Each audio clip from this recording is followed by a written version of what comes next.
todas as vezes que a igreja se reúne, todas as vezes que a igreja se congrega, o Senhor tem algo para nos dizer.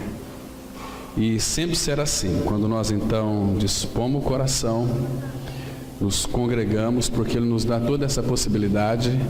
Então Ele quer nos dizer algo muito importante para a gente reter no coração. Isso é preciosíssimo demais, saber dessas realidades, dessas verdades tão contundentes, né? Que é o Pai que nos reúne, o Pai nos chama para essa reunião e Ele quer falar com nós alguma coisa. Vamos ter uma palavra de oração. Nosso Pai, nós te damos muitas graças por esse dia que o Senhor nos concede em estarmos congregados, ó Pai, como igreja do Senhor, como povo comprado, um povo adquirido. Obrigado, Pai, pela vida do Teu Filho que nos foi dada, para que Ele então habitasse em nós. Agora o desejo do nosso coração é que esta vida nós venhamos a desfrutá-la, que Ele venha se manifestar em cada um de nós também, de uma maneira que o mundo possa ver em nós a luz do Teu Filho Jesus.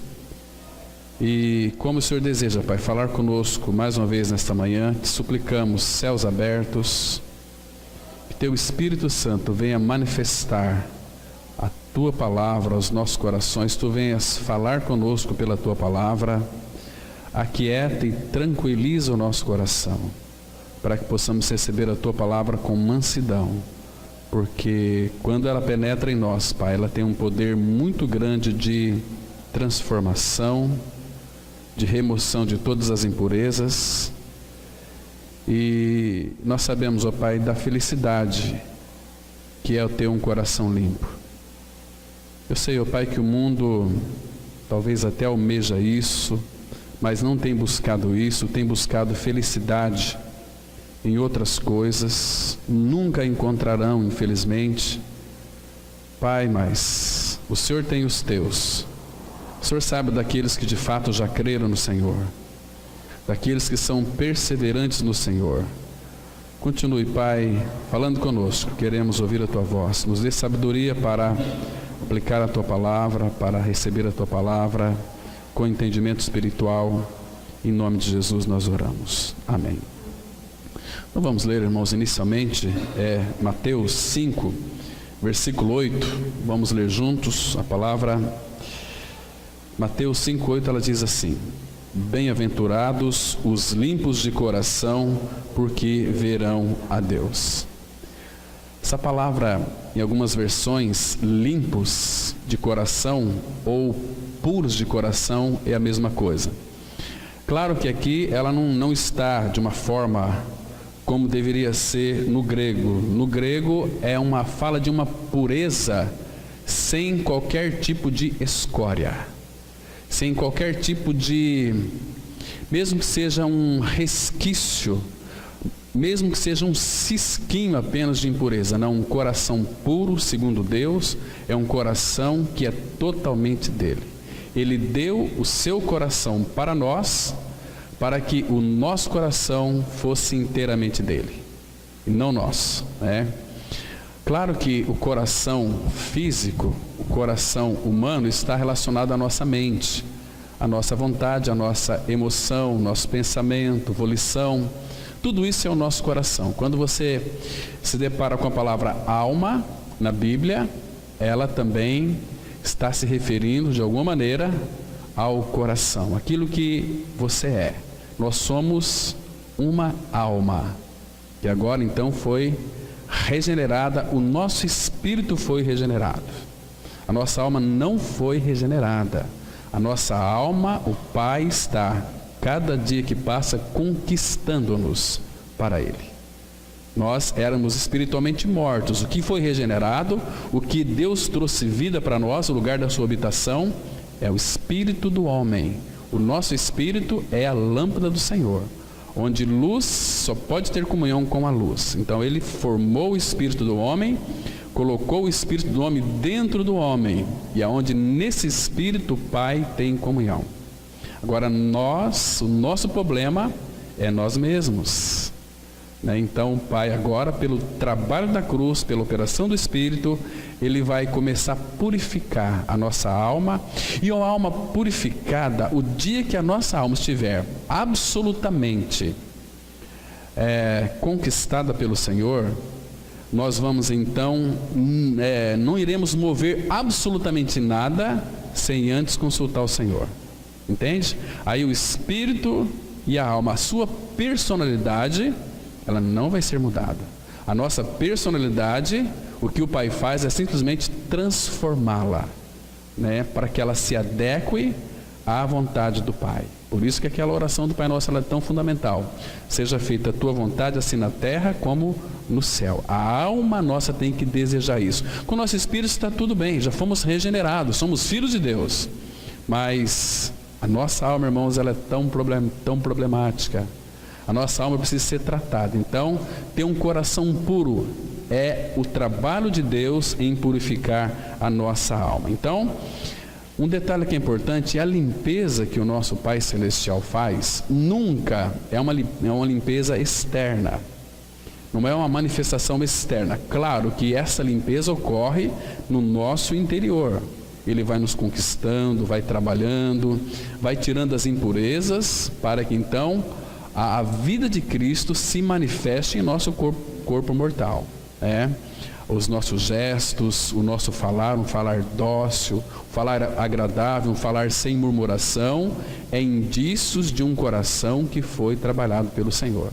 Então, estava cheio de impurezas, e se nós formos pontuarmos as impurezas que há no nosso coração, irmãos, o nosso coração, conforme diz Ezequiel, nós somos construtores de ídolos. Nós construímos ídolos em nosso coração, e isso se torna como que uma plataforma, isso torna-se como que muros, né?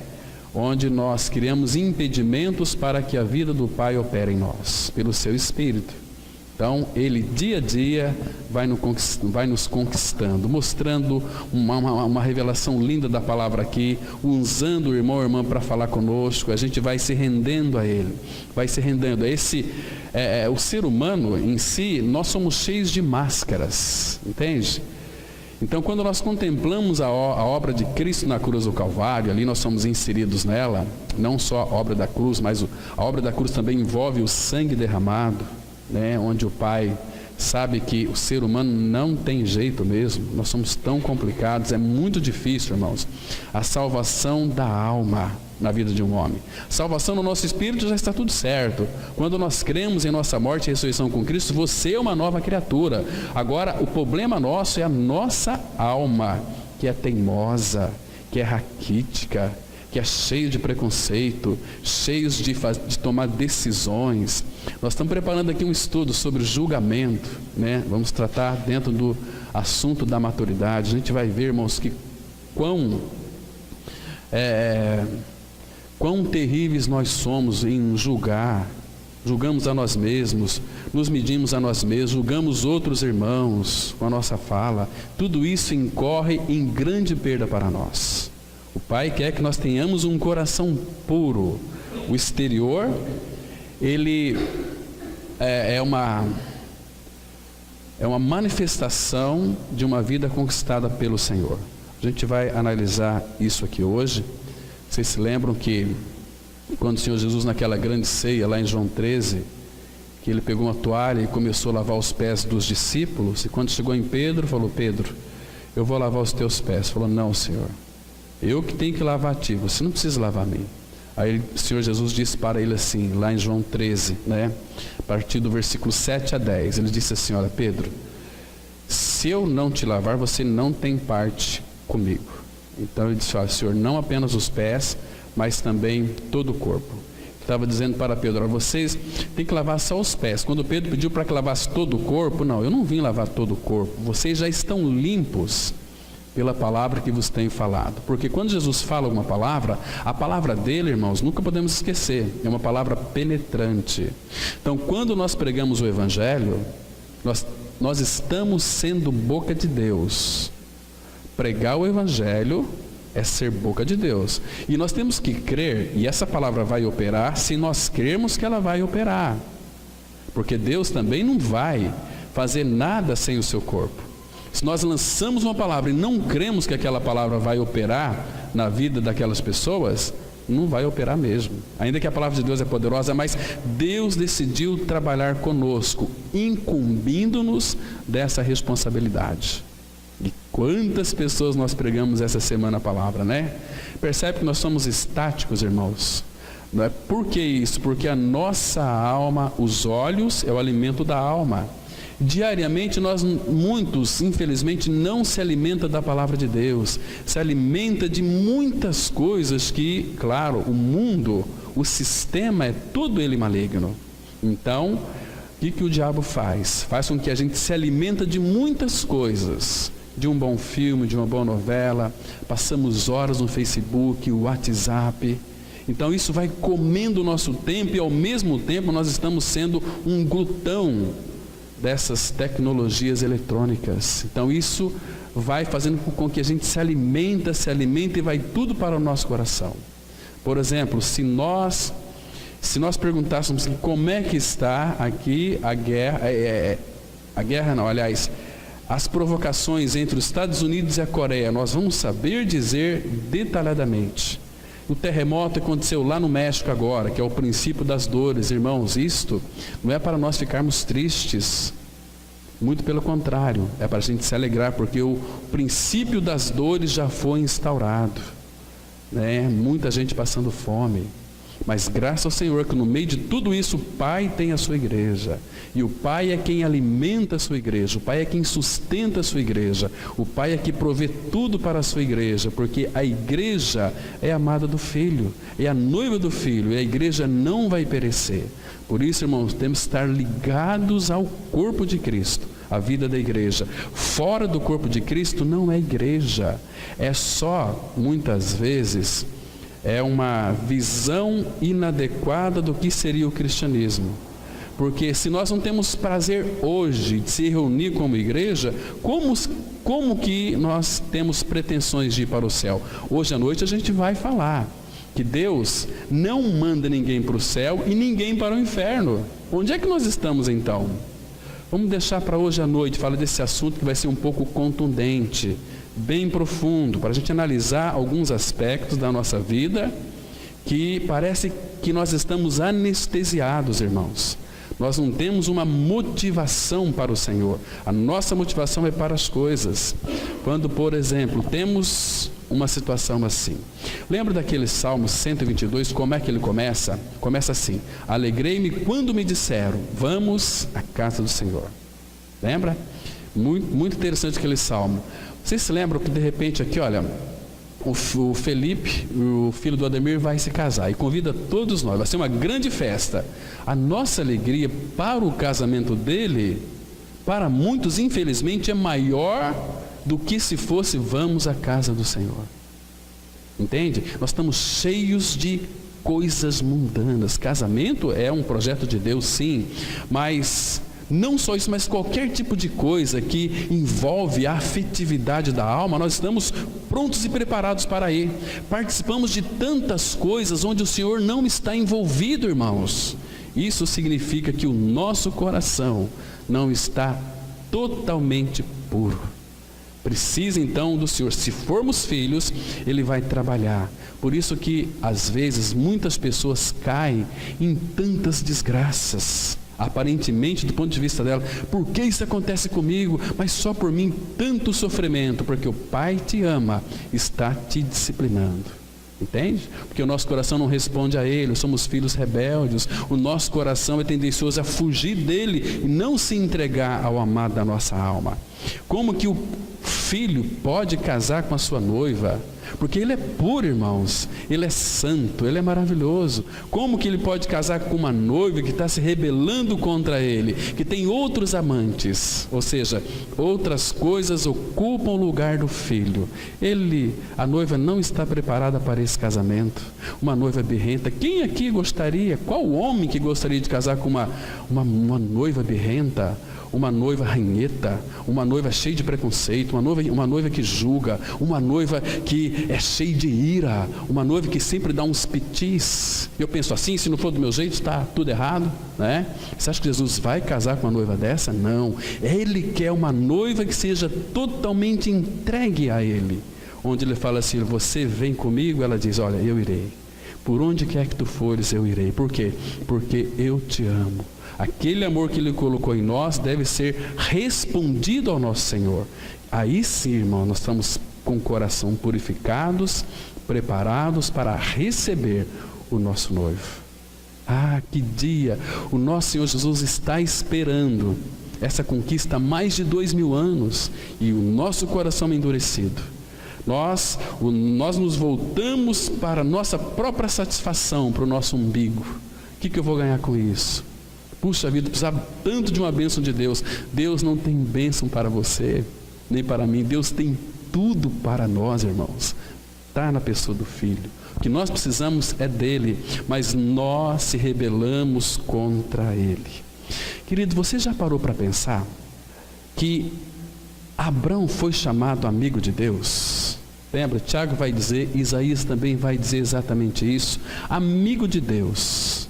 É como que isso foi expresso entre Davi e Jonatas, que a alma de Davi se uniu à de Jonatas. Eram dois amigos, um amava o outro. Era um amor assim de resposta um para com o outro, um amor tão precioso. E Abrão foi chamado de fato amigo de Deus. Agora uma pergunta aqui nós temos que fazer e responder diante do nosso coração. Você conhece quem é o Senhor Jesus Cristo? O Senhor Jesus, Ele é o Criador de todas as coisas. O Senhor Jesus, Ele é Rei. Ele não apenas rei, mas Ele é o Rei dos reis e que governa todas as coisas. Até mesmo Satanás não pode fazer coisa alguma sem autorização desse rei. Tudo que o diabo faz, primeiro ele tem que pedir ao Filho, a Cristo, se ele pode fazer ou não. Senão ele não pode fazer nada. Então, queridos, esse que lhe criou é o Rei Jesus. Esse que teceu você no seio da sua mãe, que pintou você ali dentro. Cada fio de cabelo, teu narizinho, tua boquinha, garganta, todo o teu corpo foi tecido, costurado ali pelo Senhor, no ventre da sua mãe. Quando você não era, Ele já começou um trabalho em fazer você. Ele criou as árvores, os animais, os peixes. Quão variadas espécies de aves nós temos, tudo foi criado por causa dele. Ele criou todas as coisas, porque João 1,4 vai dizer que nele foram criadas todas as coisas, e sem ele, nada do que foi feito se fez. Agora, esse Jesus Cristo, que era, que é e que há de ser, Ele é o eterno Deus, nos chama para sermos amigos dele. Interessante isso aqui, né? Eu sei que muitos aqui não vai ter esse privilégio, talvez nem querem ter também, ser amigo de repente de um presidente da república. Já pensou, você é o amigo do Michel Temer? Para muitos aqui é quase que impossível, ou amigo do rei, da rainha da Inglaterra, e de outros reis, que onde os países têm a monarquia. Seria interessante ser amigo do rei, né? Agora, queridos, nós podemos ser amigos do rei, podemos nos aproximar da sua mesa, ao nosso Rei Jesus. O nosso chamado é para isso, mas você acha que nós vamos comparecer diante daquela mesa com um coração que não seja limpo, que não seja purificado? Abra sua Bíblia, irmãos, no livro do Provérbios capítulo 22, versículo 11. Agora, para sermos amigos dele, precisamos de termos um coração purificado. Provérbios 22, versículo 11. Olha que texto lindo, irmãos, que preciosidade. Diz assim a palavra, olha: o que ama a pureza do coração e é grácil no falar, terá por amigo o rei. Esse rei aqui é o Rei Jesus. Primeiro aspecto para se viver diante dele, estar diante dele, o que ama a pureza do coração. Vocês se lembram que o Senhor Jesus disse lá em Mateus, ele disse assim, olha, a boca fala do que está cheio o coração. Quando o nosso coração ele é puro, como que vai ser o nosso falar? É grácil no falar. E teremos por amigo a amizade do Rei. Aqui é o Rei Jesus. Essa amizade dele é uma amizade entrelaçada conosco. Uma amizade assim de caminhar juntos. Porque ele disse que estaria conosco todos os dias, até a consumação dos séculos. Tendo um coração puro, irmão, sabe o que vai acontecer? Quando você for ler as Escrituras Sagradas, as Escrituras fará um sentido maravilhoso para você. Você vai ter um entendimento de uma forma como que eu estou lendo a Bíblia, mas é o próprio Pai falando aos meus ouvidos, eu estou compreendendo e sendo vivificado e sendo edificado. Essa é a ideia de ter amigo rei, porque ele vai falar. Porque o rei, vocês se lembram no Antigo Testamento? Pode pegar todas as Escrituras. Existia um determinado aspecto que os reis não sabiam o que fazer. Então eles tinham que tomar conselho dos seus súditos, de outras pessoas. Então conosco não é diferente. Agora o Pai sabe tudo, o nosso rei sabe todas as coisas, mas ele quer, irmãos, conversar conosco, no sentido assim de que ele quer que nós ligamos algo aqui na terra para que ele ligue no céu, porque nós temos um rei que é nosso amigo. E este rei, ele não precisa, irmãos, pedir nenhum conselho nosso, ele sabe todas as coisas, mas ele quer. É como se ele fala assim, vocês são meus amigos, vocês fazem o que eu amo vocês, eu quero compartilhar com vocês todo o meu desígnio, e quero que vocês façam parte. Era como que, me entenda com cuidado, irmãos, não é isso, mas parece isso. É como se o Rei Jesus falasse o seguinte, olha, eu preciso do conselho de vocês. Que conselho vocês me dariam? Ele sabe o que ele vai fazer, mas ele quer ouvir os nossos conselhos. Amigo do rei é esse sentido aqui. Não parece absurdo que o nosso rei, nosso Deus que sabe todas as coisas, quem fez o nosso entendimento, mas ele quer, irmãos, que nós então tenhamos uma vida ligada a ele. Aquilo que Moisés pediu, mostra-me os teus caminhos para que eu te conheça. Amigo é conhecendo. Sabe por quê?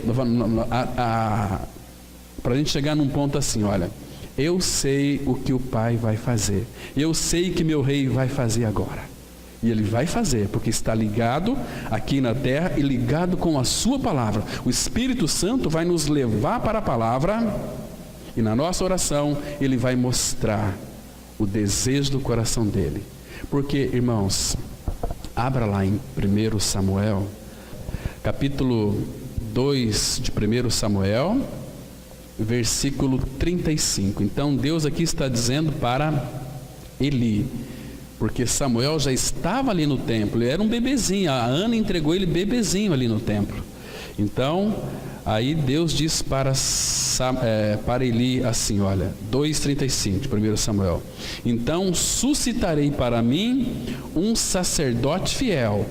Esse sacerdote fiel é coração limpo também, envolve aqui. Coração limpo, puro, santo, é alguém separado para ele. Santidade significa ser separado para o Senhor, para o seu inteiro agrado. E Deus pode fazer e vai usar aqueles que são santos, que é aqueles que têm coração puro. Então, um sacerdote fiel, veja aqui, que procederá segundo o que tenho no coração e na mente. Está vendo? Então Deus, ele quer revelar, não para qualquer pessoa, mas para aqueles que têm seus corações limpos, têm seus corações puros.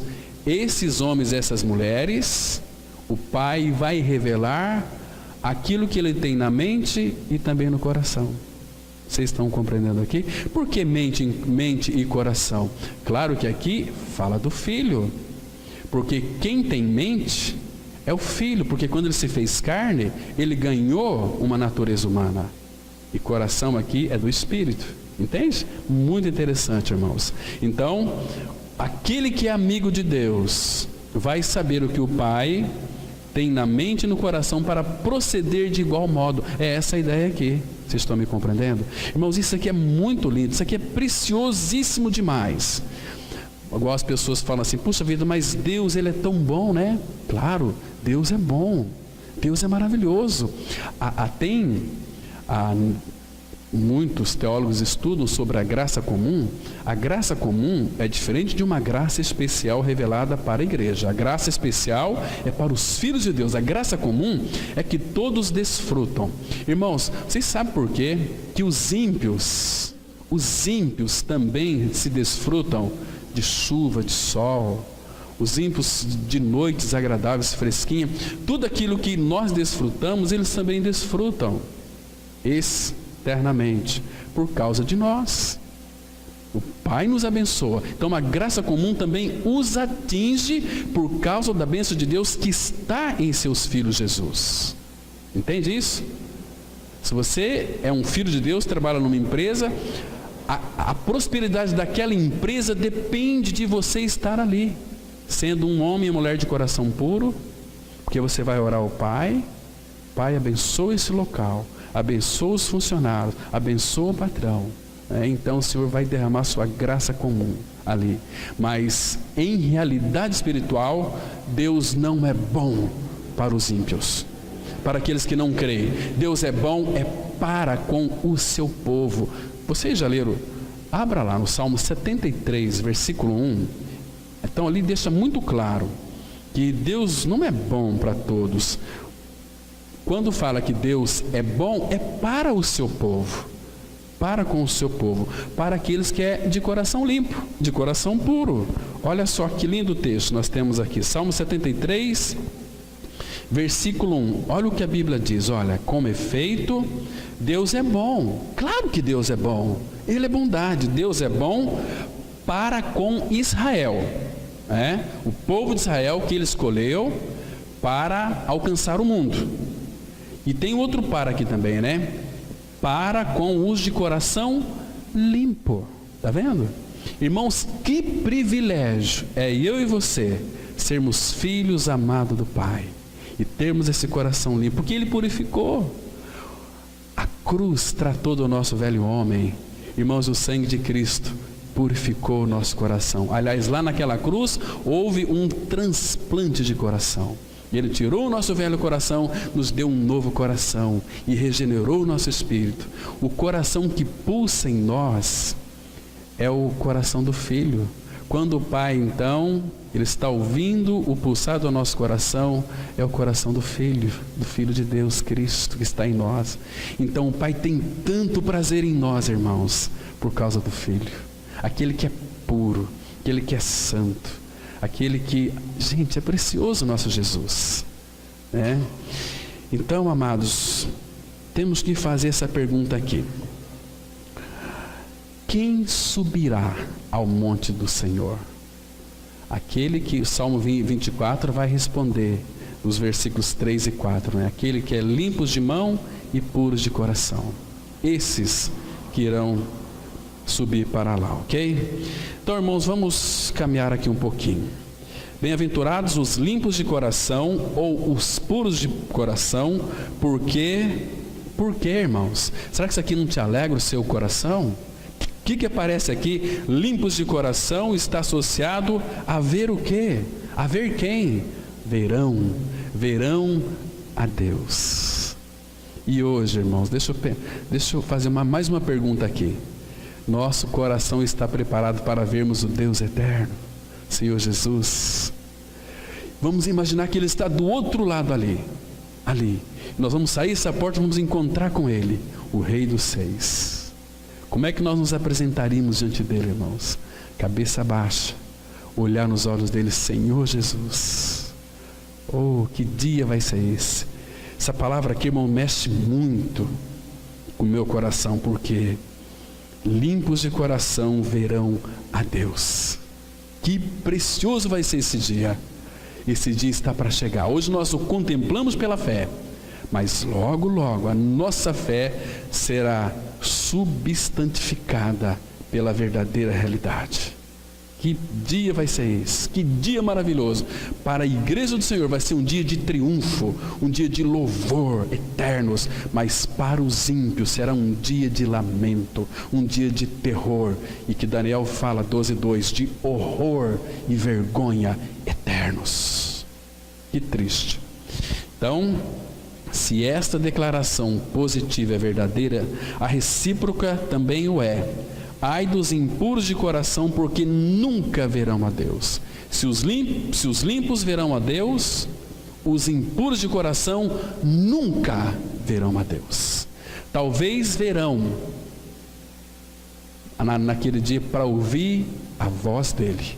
Nunca vos conheci. Apartai-vos de mim, vós que praticais a iniquidade. O coração é visto dentro do ângulo bíblico como o centro ou foco da vida interior do homem. Ele é a origem ou fonte dos motivos. É o âmago dos processos do pensamento, da consciência, da cognição, da afetividade e da volição. O coração é a própria identidade pessoal do indivíduo. Por isso, a Bíblia trata fundamentalmente de uma experiência espiritual que procede do coração. Inicialmente, a palavra de Deus mostra a perversão ou depravação essencial do coração humano em Gênesis capítulo 6, versículo 5, que diz assim: E viu o Senhor que a maldade do homem se multiplicara sobre a terra, e que toda a imaginação dos pensamentos de seu coração era só má continuamente. Está vendo aqui? Então, o coração de uma pessoa sem Cristo fala que quando Deus vê, Ele vê o nosso interior. Então, viu que a maldade do homem se multiplicara sobre a terra, e que toda a imaginação dos pensamentos de seu coração era só má continuamente. Então, má continuamente vai enchendo. Quando, irmãos, a iniquidade chegar a tampar, significa que a igreja também já está bem amadurecida. Ao mesmo tempo que o Senhor vai vir buscar a sua igreja, vai julgar o mundo, e esse mundo vai ter que experimentar muitas coisas terríveis, irmãos. Principalmente aqueles que se dizem cristãos, que conheceram o Senhor, que creram na sua morte e ressurreição e vivem uma vida isolados, uma vida sem compromisso com cabeça. Porque, irmãos, lembra que o Senhor Jesus disse, aquele que de fato ele contou uma parábola daqueles que não quiseram que ele reinasse sobre eles. Então, traze-o aqui na minha presença e executai-o, todos eles. Salmo 37 fala que os ímpios serão destruídos. Não é assim? Muito claro lá. Mas aqui, observa, irmãos, que esse contexto aqui de Gênesis capítulo 6 está relacionado à volta de Cristo. Porque aqui, os pensamentos do coração do homem era só má e continuamente. Então, esse aqui é o retrato do homem sem Cristo. E esse contexto aqui, irmãos, que Deus fez com que houvesse o dilúvio, Jesus disse lá em Mateus, assim como foi nos dias de Noé, está vendo aqui? Será também a vinda do Filho do Homem. Comiam, bebiam, casavam-se e davam-se em casamento, até que o Filho veio para buscar a sua igreja. O contexto é o mesmo, a história está se repetindo, né? Isso significa, irmãos, que o Senhor está às portas. Ele está vindo para buscar a sua igreja. Tiago diz que Ele já está às portas, aguardando, irmãos, aguardando a voz do Pai. E a igreja já está orando. Aqueles mais maduros, então mais amadurecidos, a oração desses irmãos tem sido assim: olha, Maranata, Senhor Jesus. Nós não queremos nada deste mundo mais, queremos o Senhor. Então as coisas estão acontecendo. Eu confesso para os irmãos, eu tenho orado por Maranata, do fundo do meu coração. Vem, Senhor Jesus, para buscar a sua igreja. Porque nós sabemos, irmãos, como que está o coração do homem. Como que está o coração do homem nesses dias que antecedem a volta de Cristo? Como está o coração do homem? A palavra fala lá em Provérbios, não precisa abrir, só vou citar aqui, 28, 26, que quem confia em seu próprio coração é insensato, não tem sensatez, é um louco confiar em si mesmo. Porque Jeremias 17:5, a palavra fala que enganoso é o coração mais do que todas as coisas e desesperadamente corrupto, quem o conhecerá?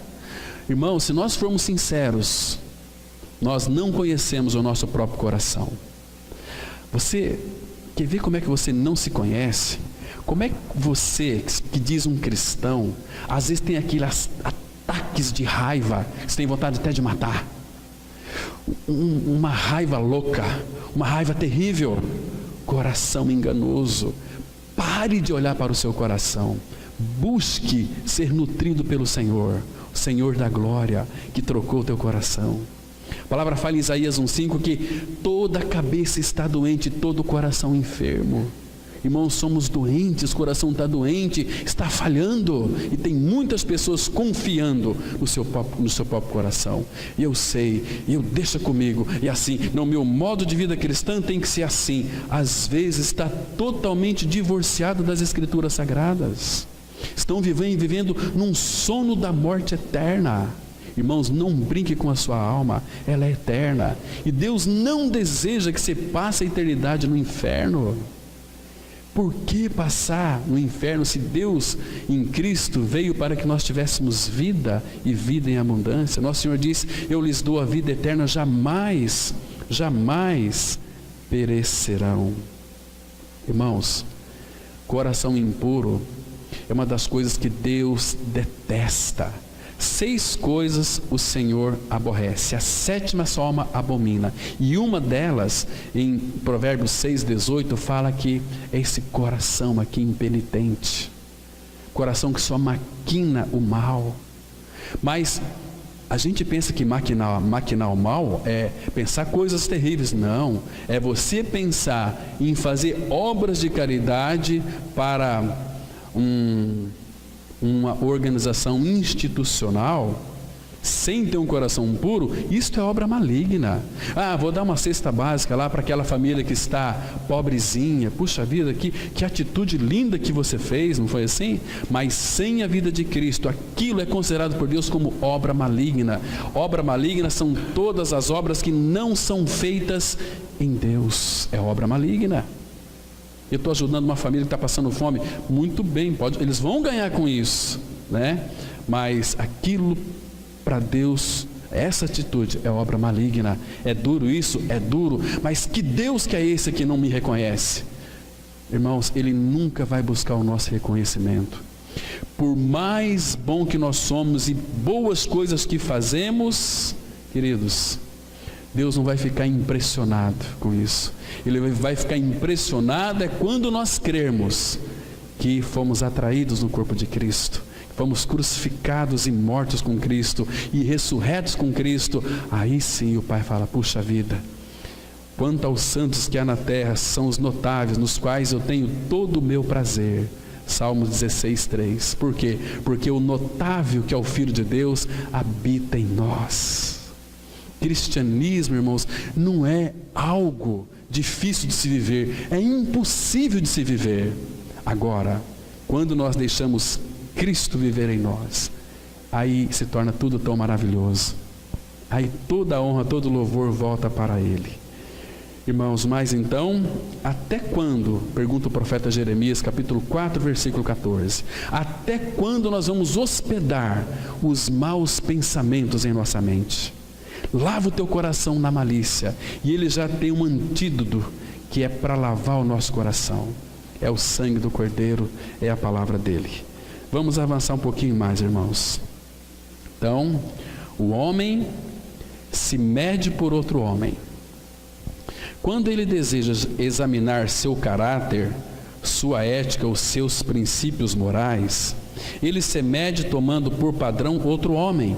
Sempre lhe é possível encontrar alguém um bocadinho inferior a ele. Assim, medindo-se por outro homem, Ele se felicita por não haver caído tanto como os outros. Isto significa que o padrão último de moralidade é o do mais devasso indivíduo vivo. Aquele que julgamos estar abaixo de nós, procura alguém abaixo dele, de sorte que possa congratular-se consigo mesmo. Assim, vamos descendo a escada, de modo que o padrão de moralidade venha a ser o do indivíduo mais pecador que se possa encontrar. É mais ou menos assim, né? Então, eu não roubo, eu não mato, eu não me prostituo. Aquela pessoa lá mata, rouba e prostitui, então eu sou melhor do que ele. Então Deus está vendo que eu não sou tão ruim assim. Isso é terrível, irmãos. A pior dificuldade que Deus tem para regenerar uma pessoa é o senso de bondade que ela tem de si mesma. Isso é tão terrível. Isso vai fazer a gente sofrer tanto. Nós não podemos medir os outros por nós mesmos. Queridos, imagina só. Se eu vejo aqui o irmão aqui, então eu vou me espelhar na vida dele. Não, eu quero ser igual àquele irmão. Aquele irmão tem sido um exemplo de vida para mim. Cuidado com isso. Eu não sou exemplo de vida para ninguém. Paulo falou assim: sede meus imitadores como eu sou de Cristo. Irmãos, eu já vi lá no Paraná, muitas pessoas começaram a se firmar em homens. Aquela pessoa é um exemplo de vida para mim, né? E aquele irmão caiu, e eles ficaram totalmente frustrados, não com Cristo, mas com as pessoas. Então, o cristianismo deles se fundamentava em homens. Paulo fala assim: olha, a minha palavra, a minha pregação não consistiram em palavra de sabedoria humana, mas em demonstração de espírito e de poder, para que a vossa fé não se apoie em sabedoria humana, mas sim no poder de Deus. É o poder de Deus. Recebereis poder ao descer sobre vós o meu espírito, e ser-me-eis minhas testemunhas. Eu vou refletir a minha glória em vocês. A glória do Filho, ele é a luz, ele é a glória. Não podemos olhar para homens, senão a gente vai se frustrar. Eu não vou naquela comunidade porque tem a irmã lá. Aquela irmã, quero nem saber. Gente, isso é demoníaco. Significa que Satanás já conseguiu inculcar em suas mentes uma cauterização, uma insensibilidade pela voz do Espírito. E aí começa a ver uma vida da alma, de emoção e não de cristianismo. Aí não, é louvor, é tantas pregações, mas a pessoa não tem uma identidade relacional. Porque, irmãos, o cristianismo, ele tem que ser vivido, e um cristianismo sem ter vida, ele não vai ser vivido. A igreja é um organismo vivo, irmãos. Se nós não vivemos como um corpo de Cristo, nós estamos espiritualmente mortos, com uma cabeça, com uma mentalidade cristã, mas sem vida. Vocês estão me compreendendo, irmãos? A igreja, um organismo vivo, ela tem que funcionar, porque ela é viva. Cristo habita. E qual é o recado lá que o Pai dá para nós? Paulo vai tratar tanto disso. Servir uns aos outros no temor de Cristo. Amai-vos uns aos outros como Cristo vos amou. Não é assim? Agora, em que nós temos servido os nossos irmãos? Se nossos irmãos não estão aqui. Em que nós estamos amando nossos irmãos? Se os nossos irmãos não estão aqui, cadê os nossos irmãos cristãos? Por isso que muitos começam muito bem na caminhada cristã, achando que é no espírito, mas é na alma. E a alma, a pessoa fica desanimada, ela fica totalmente duvidosa, né? Começa a levantar uma série de questionamentos, porque o coração não foi totalmente puro. Porque um coração puro, Deus vai olhar através de nós. Você vai sofrer, mas não é você que está sofrendo, é o Cristo sofrendo através de você. Isso é triste, irmãos. Quantas lágrimas têm sido derramadas por cristãos que amam outros e que aqueles outros não correspondem, vivem uma vida totalmente por si mesmo, uma vida da alma, tão distante do Senhor. E a palavra fala aqui em Miqueias, capítulo 7, versículo 3 e 4. As suas mãos estão sobre o mal e o fazem diligentemente. O príncipe exige condenação, o juiz aceita suborno, O grande fala dos maus desejos de sua alma, e assim todos eles juntamente urdem a trama. O melhor deles é como um espinheiro, o mais reto é pior do que uma sebe de espinhos. Está vendo aqui, irmãos? O mais reto é como uma cerca de espinhos. Queridos, o melhor deles é como um espinheiro. Como que a gente vai, irmãos, depender de homens, pessoas que não têm um coração puro? Onde o príncipe exige a condenação. Esse exige condenação é de pessoas justas do Senhor, porque a história nunca vai mudar. Lembra de Nero, que para satisfazer o povo, tacava fogo ali nos cristãos de Pins, à noite, naquelas arenas, era lindo. E os cristãos morrendo por causa de não ter negado a Cristo, ao seu Senhor, né? Então, o juiz aceita suborno porque tem um coração corrompido, né? Todos eles juntamente urdem a trama. O melhor deles é como um espinheiro, machuca, fere. Então, irmãos, o nosso relacionamento com homens e mulheres ímpios são frustrantes. Eles vão nos machucar, vão nos espetar. Está claro aqui na palavra de Deus. O melhor deles é como espinho, né? É como um espinheiro. E o mais reto, não, este homem é reto, este homem é, nossa, isso aqui é um exemplo. É como que uma sebe de espinhos. E nós, infelizmente, temos mais prazer com os ímpios do que com os filhos de Deus em Cristo Jesus. Porque se nós tivéssemos prazer um com os outros, a nossa vida não seria medíocre. Nós visitaríamos durante a semana os nossos irmãos, oraríamos com eles, leríamos a Bíblia com eles, haveria sede pelo Senhor, cada alma haveria temor, orar um pelos outros. Tudo que o Pai quer é uma igreja que funciona. Por que nós somos tão duros assim, irmãos? Porque nós somos partidários, porque nós somos cheios de arrogância. Nós temos como que não um rei no coração, nós temos um rei na barriga, né? Então por isso que a nossa vida é assim, cheia de altos e baixos. Nós não sabemos o que nós queremos. Se é o Senhor, escolhei hoje a quem nós vamos servir. Se é Cristo, desse lado. Então não fique aí, hoje eu estou, amanhã eu não estou na graça, amanhã eu estou. Não, irmãos, o Senhor quer homens e mulheres consistentes, que o ame, que o adore, que leve Ele mais a sério, coração puro. Senhor, limpos de coração, eu sei que Tu já executaste uma obra perfeita na cruz, mas eu vejo tantas impurezas em mim, Pai. Abra meu coração, operas a Tua palavra, operas, aplica o sangue do Cordeiro, me torna puro aos Teus olhos, Pai. Se houver sinceridade, Ele vai fazer isso, Ele tem prazer nisso, mas nós queremos isto? Nós muitas vezes não queremos, irmãos. Vamos continuar aqui então, amados. Com um coração tão sujo e contaminado, a única alternativa é trocá-lo, porque não é possível ao homem viver a vida cristã sem o transplante de coração. E o plano de Deus é, na verdade, substituir a fonte de inclinação dos propósitos humanos.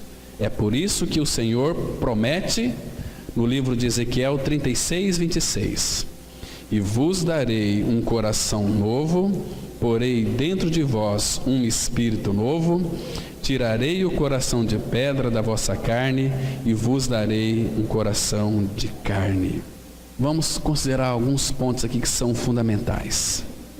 Ele disse aqui, quando fala vos darei, isso aqui é graça, é Deus dando e fazendo tudo a quem nada merece.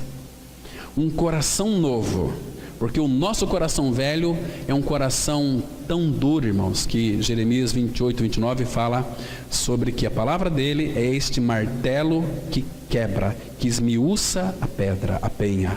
Precisa ser removido de nós esse coração empedernido, esse coração que não se curva, não se dobra, essa cerviz dura. Nós preferimos morrer, igual eu vi um irmão esses dias estava dizendo o seguinte, que havia duas amigas em pé de guerra, duas amigas cristãs, né? Porque futuramente sua vizinha creu no Senhor e começou a frequentar a comunidade dela. Ela falou, pastor, se aquela mulher continuar vindo aqui, eu saio desta igreja. Mas ela é sua irmã em Cristo. Não, pastor, eu não quero nem saber, eu prefiro ir para o inferno do que conviver com aquela mulher aqui. E se o teu inimigo, se aquela pessoa que nós não gostamos, crê no Senhor e vir para cá, né? O irmão em Cristo Jesus, será que nós vamos sair, irmãos? Não, vamos procurar uma outra comunidade, onde se prega a Bíblia, nem que, não importa que não pregue com profundidade, mas pelo menos eu estou ali, né? Será que esse é o nosso pensamento, irmãos? Misericórdia, misericórdia. Então, Ele iria colocar dentro de vós um espírito novo. Esse espírito novo, porque o espírito velho está morto. Então Ele tirou esse morto e colocou um espírito novo.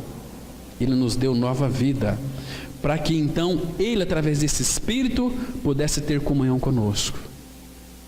O Senhor formou dentro de nós esse espírito, porque o nosso espírito, que foi vivificado, é a lâmpada do Senhor. O Pai tem comunhão em nosso espírito.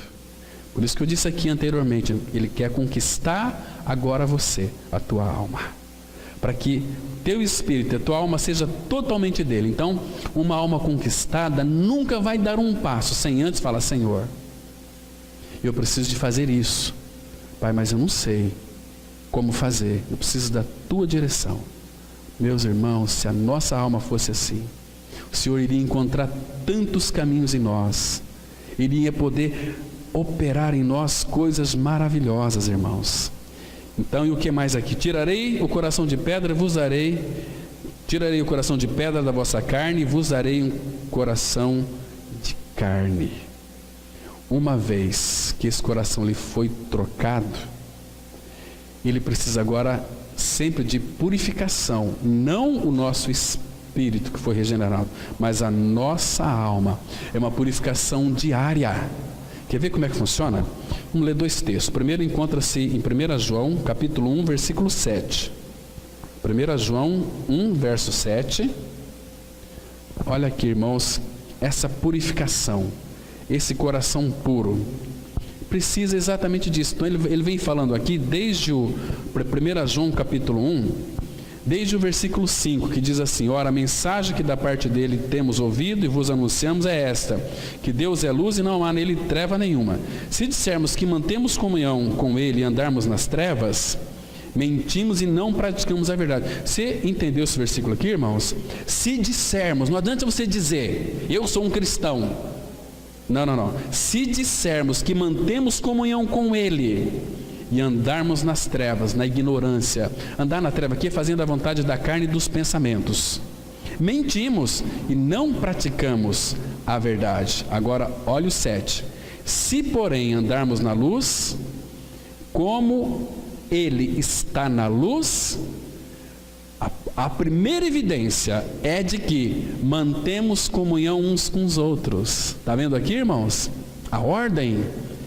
E o sangue de Jesus, seu Filho, nos purifica de todo pecado. Isso aqui significa aquilo que Apocalipse 22 vai dizer o seguinte: continue o imundo na sua imundícia, se atolar mais na sua imundícia, e continue o santo a se santificar cada vez mais. O que é santificação? É a formação de Cristo em nós. Convém que Ele cresça. Ele é santo, então quanto mais eu for santo, significa que eu tenho mais de Cristo. Quanto mais Cristo é formado em mim, mais eu sou santo, porque Ele que é santo que habita em mim. Vocês estão me compreendendo, irmãos, aqui? Essa ideia aqui? Agora, qual a evidência de um coração purificado? Comunhão uns com os outros. Amar uns aos outros. Isso aqui, irmãos, é uma decorrência de um coração que foi purificado. Mas eu não tenho, está tão difícil.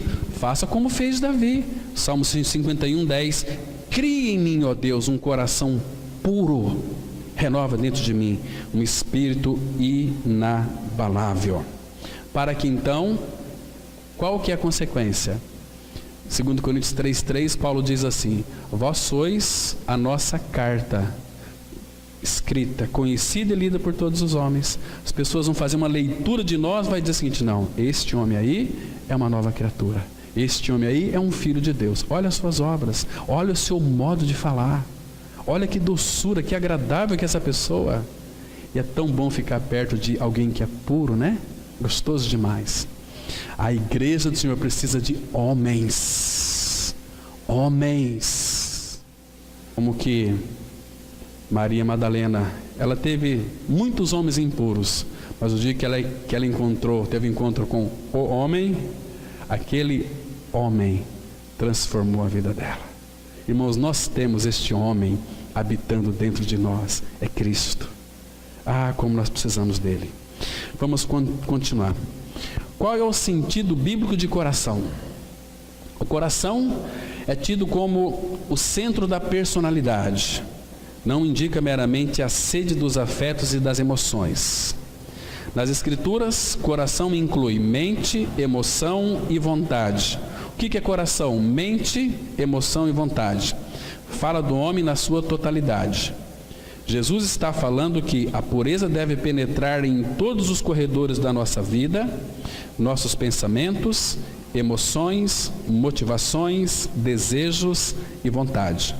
É pela habitação e operação da palavra em nós, regenerados, que nos tornará cada vez mais limpos. Lembra quando Jesus disse lá em João 15:3? Vós já estáis limpos pela palavra que vos tenho falado. Palavra aqui, irmãos, olha. Então,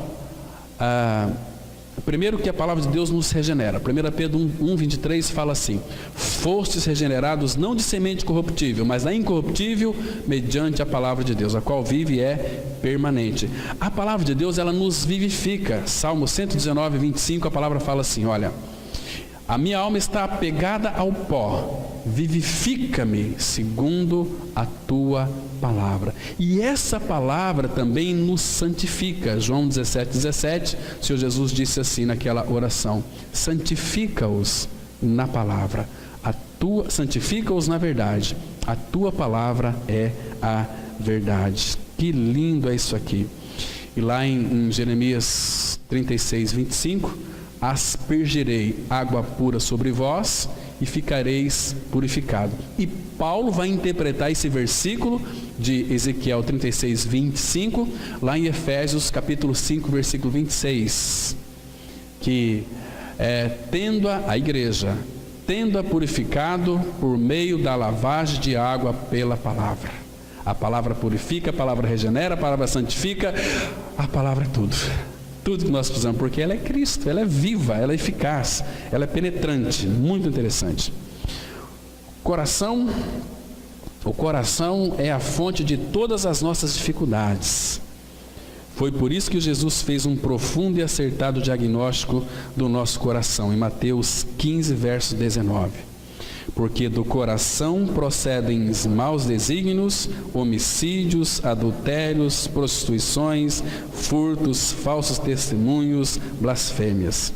Quantas vezes a gente ouve as pessoas vêm falar para a gente: puxa vida, o coração nosso é enganoso mesmo, né, pastor? Eu falei: claro que é. Mas porque, se eu soubesse que aquele meu marido seria aquele traste, jamais teria casado com ele. E vice-versa, né? Coração enganoso.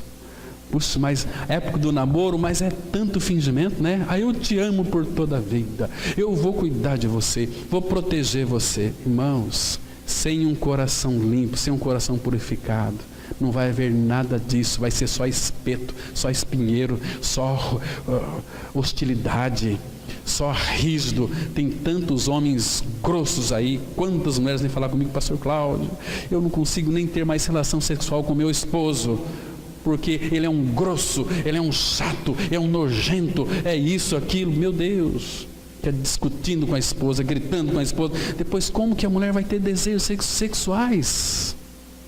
Agora, aquele homem que cuida da sua esposa, palavras doces, de um coração puro, que ama, um homem que protege a sua esposa, como que ela não vai se entregar por ele? Vai ter prazer numa relação. É gostoso, porque ali, irmãos, a trindade está envolvida numa relação sexual, de um marido, de uma esposa. Sexo é tão santo, é tão lindo, é tão bonito, é tão precioso para a satisfação do casal, mas a trindade está envolvida, a união de espírito, alma e também corpo. É maravilhoso. Gente, mas que tristeza. Tudo porque há impureza no coração, impureza no coração. Mas quando conhecer de fato essa purificação, aí não precisa nem mandar mudar, o próprio Espírito começa a trabalhar, operar. O homem começa a ser mais dócil, mais gentil, a esposa mais submissa, o marido mais amando, a esposa mais submissa. Que lindo que é isso, irmãos, porque eu amo a minha esposa porque eu temo a Cristo. Eu já amo com o meu amor natural. Agora, o Espírito Santo foi derramado, o amor de Deus foi derramado em meu coração pelo Espírito Santo que me foi dado. Então, tem amor de sobra para as nossas esposas, né? E a esposa respondendo a isso, porque teme a Cristo, é tão submissa, né? Claro que existem em nós ainda muitas coisas para ser tratadas, mas o Pai vai trabalhando, vai tratando, né? O coração é a fonte de todas as dificuldades, nós já vimos aqui, né? Porque do coração procedem maus desígnios, homicídios, adultérios, prostituição. Adulterou porque o diabo fez? Não, é que o adultério está no coração. Um coração não purificado é essa porcaria toda aqui, irmãos. Olha a procedência, o que procede do coração? Maus desígnios, o que é isso? Maus pensamentos, homicídios, o que mais? Adultérios, prostituição, furtos, falsos testemunhos, blasfêmias. Isso aqui são as obras da carne. Vocês depois podem ler Efésios 5, de 19 a 20, ou Romanos 3, de 10 até 18, que vai mostrar o que é o coração do homem sem Cristo. É algo de dar nojo. E a preocupação do povo é o exterior, né? Exterior, bonito por fora. A gente gosta de se apresentar para as pessoas para ser aceito, né? Olha que rapaz bonito, que moça bonita, cheiroso, cheirosa, mas lá dentro, como é que está teu coração? É lá dentro que as coisas funcionam. É um erro pensar que o mal está no meio ambiente. Adão caiu no paraíso, num ambiente perfeito. Lembram? Quando Adão desobedeceu a ordem do Senhor, foi contaminado pelo veneno da serpente. Agora, somente Deus pode tornar nosso coração puro. Por que a pureza deve ser principalmente no coração? Porque a pureza exterior pode ser apenas aparente e Deus vê não a aparência, mas o coração. Jesus condenou a hipocrisia dos fariseus que mantinham uma santidade exterior, mas eram impuros por dentro. Eram como sepulcros caiados. Mateus 23, 27. Deixa eu começar de novo aqui, eu errei a leitura. Mateus 23, 27, a palavra fala assim: ai de vós, escribas e fariseus hipócritas, porque sois semelhantes aos sepulcros caiados, que por fora se mostram belos, mas interiormente estão cheios de ossos de mortos e de toda imundícia. Como é que é o coração do homem sem Cristo? Por dentro.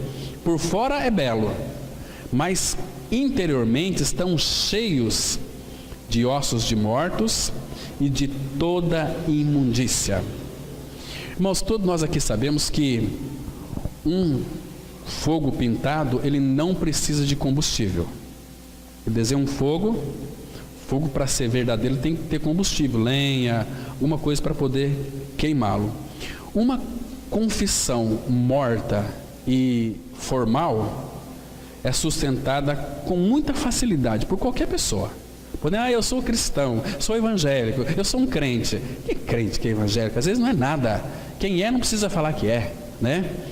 Mas não há nada pior do que ser aquilo que confessamos por fora e não somos em realidade por dentro. Isso é terrível, irmãos. Isso é terrível, né? A casca é bonita, né? Mas dentro, coração maligno. Pois lá se pode ler Provérbios 26, versículo 23, vai mostrar exatamente isso. Mas vamos continuar aqui. A palavra grega usada aqui para limpos ou puros é cásaros. Casaros. Tem vários significados.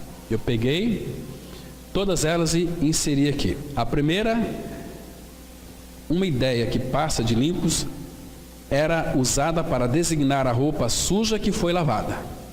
Segundo, era usada para designar o trigo que tinha sido separado da sua palha. Palha e trigo está tudo junto, mas quando passa ali pela moenda, só vai recolher lá o trigo. A palha vai ser queimada. Jesus já disse isso, né? Esse é o sentido de puro. Com o mesmo significado, era usado para um exército do qual se tinha eliminado os soldados descontentes ou medrosos. Nessa batalha cristã, tem muitos covardes, tem muitos aí cristãos que são medrosos, tem muitos cristãos que, te falar a verdade, irmãos, vai sofrer muito, né? Terceiro lugar, era usada para descrever o vinho ou leite que não havia sido adulterado mediante adição de água, algo sem mescla, é puro, entende? E quarto, era usado para o ouro puro sem escória. É por isso que é necessário as provações em nossa vida, para remover todas as escórias do nosso coração. Como se purifica o ouro? Com o fogo. E 1 Pedro 4,12, a palavra fala assim: amados, não estranheis o fogo ardente que surge no meio de vós, destinado a provar-vos, como se alguma coisa extraordinária vos estivesse acontecendo. Esse fogo aqui, irmãos, fala de provação. Para remover as escórias do ouro, da prata, tem que passar pelo fogo, né? Aí tira, passou pelo fogo, derrete, aí tira as escórias, pega o ouro puro, esse é o sentido aqui de ter um coração limpo. Às vezes, quando nós somos muito assim, incrédulos, ainda que confessamos a nossa morte e ressurreição com Cristo, Deus vai trazer uma série de provações para purificar as escórias que são do nosso coração, né? Então, tribulação. E Pedro fala aqui, olha, vocês não estranham esse fogo ardente que surge aí no meio de vós, destinado a provar-vos. O destino deste fogo é provar-vos. Pensa que está acontecendo alguma coisa extraordinária? Não, ele está no controle, é para nos provar. Irmãos, sabe aquelas pessoas que têm raiva de nós? Aquelas pessoas que xingam você e falam mal de você pelos cantos?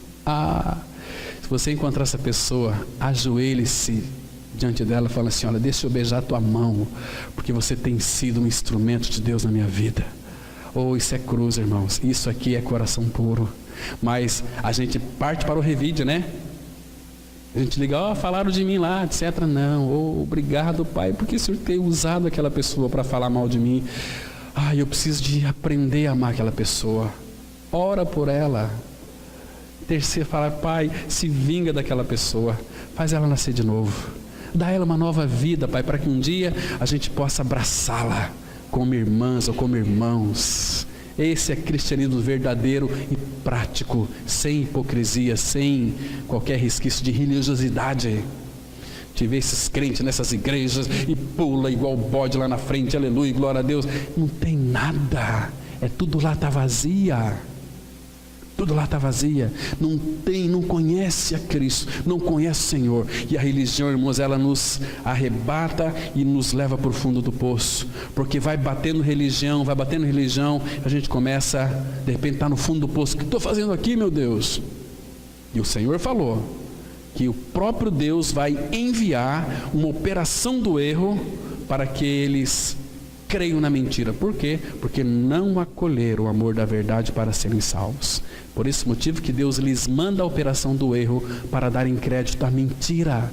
Tem muitos evangélicos, cristãos, católicos, todos iludidos, enganados, porque não querem acolher o amor da verdade para serem salvos. Quer sentir uma sensação, uns arrepios, arrepiar o cabelo, diarreia, sei lá o que mais.